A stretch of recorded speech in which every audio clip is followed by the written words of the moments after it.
What's up, guys? I'm back with more videos, and I'm very grateful for everybody who viewed my video. It reached close to 70 views, so thank you very much for that. And without any further ado, I think we should jump straight to the controversial, very awesome game, and basically everybody's talking about it. Well, just a second it got over, so let's dive straight into it with Kazakhstani Grandmaster Suleymenov, who got the Grandmaster title just in 2023. So just a very new Grandmaster against the world's number one through rating. We have Magnus Carlsen, and here this is the Qatar Masters 2023, which is a classical event. You can check it on chess.com. But anyway, let's get back to the game. We have d4 by Suleymanov, and now knight to f6. Magnus simply developing the knight. This is a very standard move.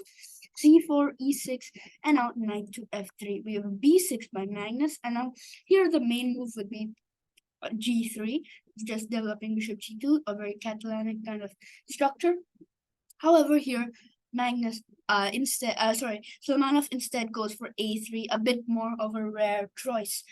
Here Magnus replies with bishop a6. Now, although this looks a bit weird, it actually serves as a purpose, because now you're attacking the c2 pawn. This forces queen to c2, and now you go back. Now, it's a very controversial topic to see if the queen is actually good on c2, and most of the time it depends on the position.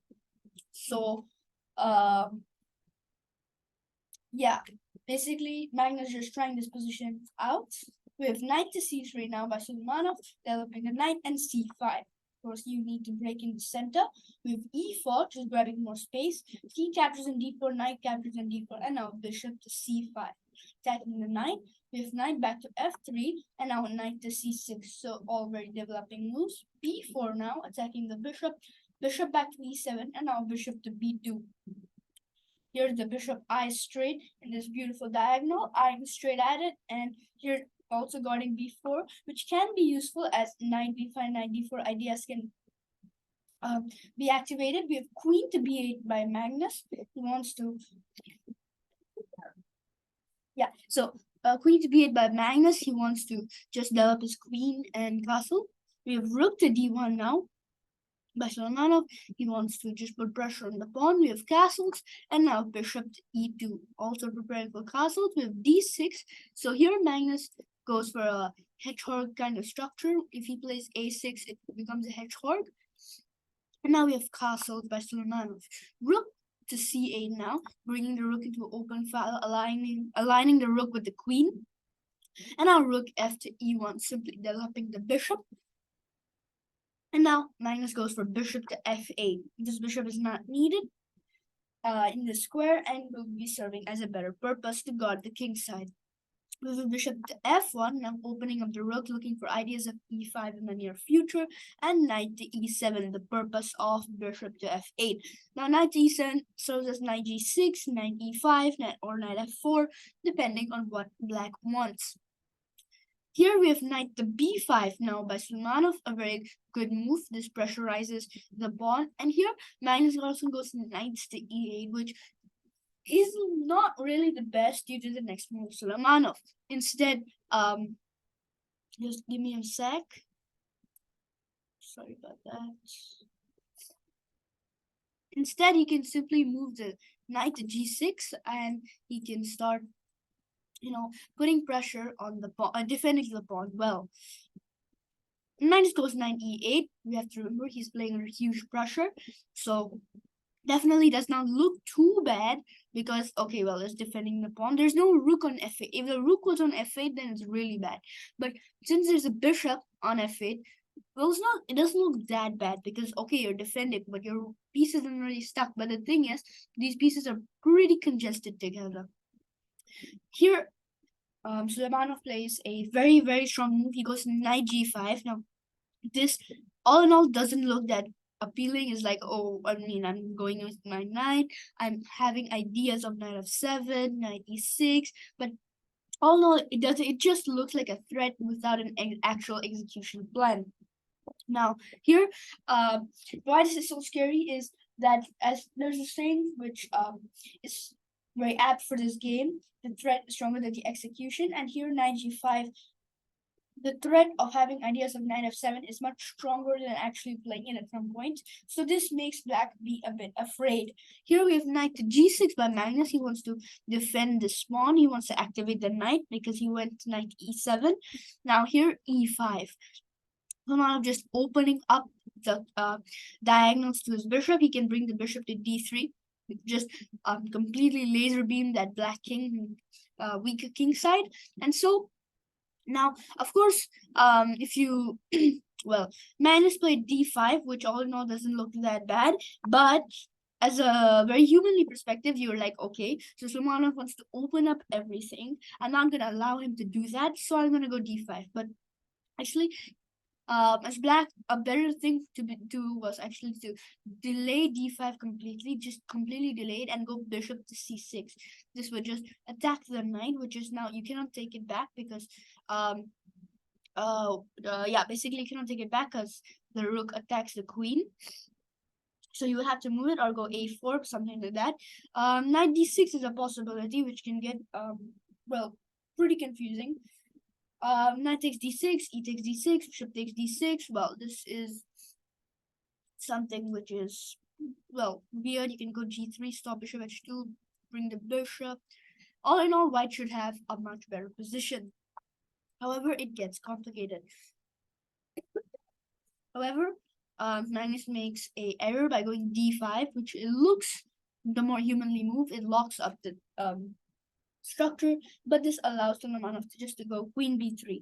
First of all, this is unpinning the queen. Now the queen can swing over to g3, h4, h5, h5, yeah, h4, h5 becomes a reality.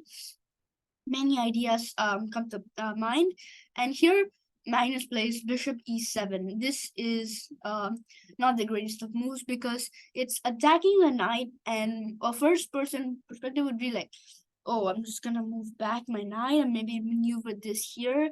I have some plans. I can even try like bishop c1, but not what Suleymanov wants. Suleymanov wants knight f7.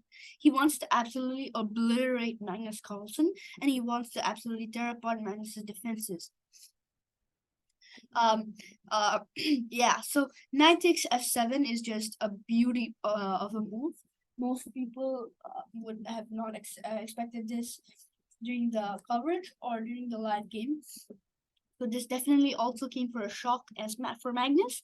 So now that you've already lost a pawn and you're just getting completely destroyed in your king side, you have to try something, maybe on the queen side, or just try like maybe opening up the position, which is, well, very hard to do because of Suleymanov's next move. So king f7.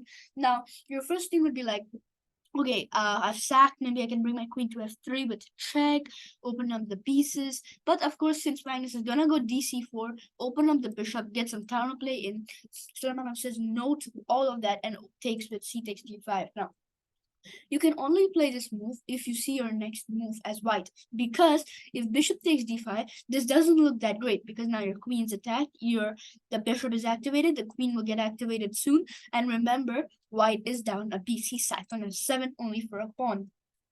However, Suleymanov has already expected this and prepared the beauty rook takes d5.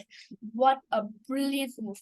This move just tears apart black's defenses and says that I don't care about my piece's value. All I care is about checkmate. Now, rook takes d5 is a move where you can't say no to taking, because now you're essentially just a clean pawn up. Because if you saw, white took a pawn and now he's down a knight for the pawn. But now since I take the bishop, white is up a pawn. So if you're already crushed in this position as black, as this horrible look at this knight. It's literally doing nothing. This pawn is the only defender. I'm just tearing apart everything. Look at these pieces.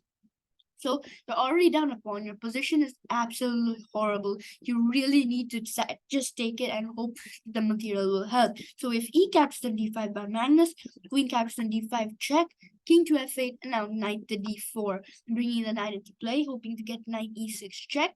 Magnus stops that. We have knight to f4, guarding the square, but now queen to f3, attacking the knight, pinning it actually. Now, if you want, you can go bishop g5, but it really does not help because knight e6 check.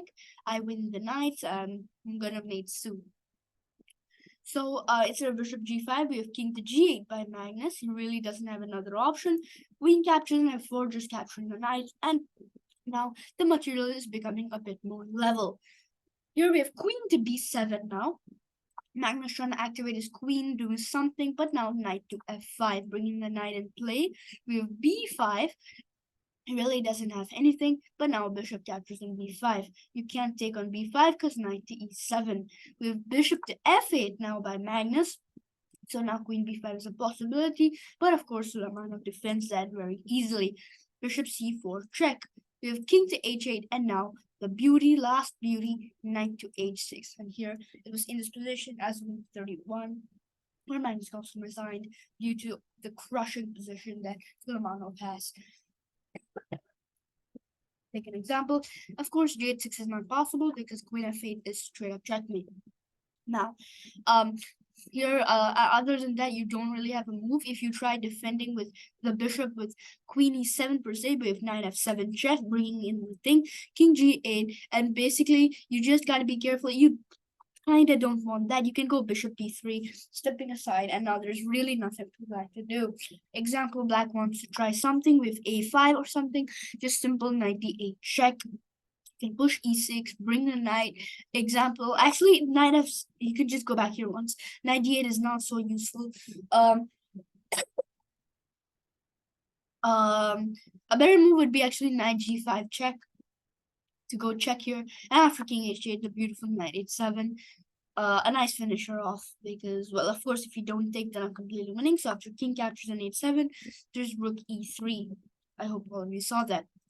Now you want to bring in your pieces into the game. A beautiful rook lift. Thank goodness the bishop got c1, otherwise that would have been back checkmate. And seeing all this, Magnus of course knew that the position was lost. However, I have a feeling, I don't think of course he saw all of this, but definitely his intuition would have told him that this is basically a dead lost position. And so I was at this position where Magnus Carlsen resigned and Suleymenov got the first ever victory against the first ever game he's played against the greatest of all, Magnus Carlsen. Thank you everybody for watching. I really appreciate it. Remember to hit the bell icon to never miss any new videos. Also, don't forget to subscribe if you like my content. Like the video, share it. Remember to share it. And thank you so much once again for the 70, very close to 70 views of my previous videos. Thank you guys for watching, and I'll see you.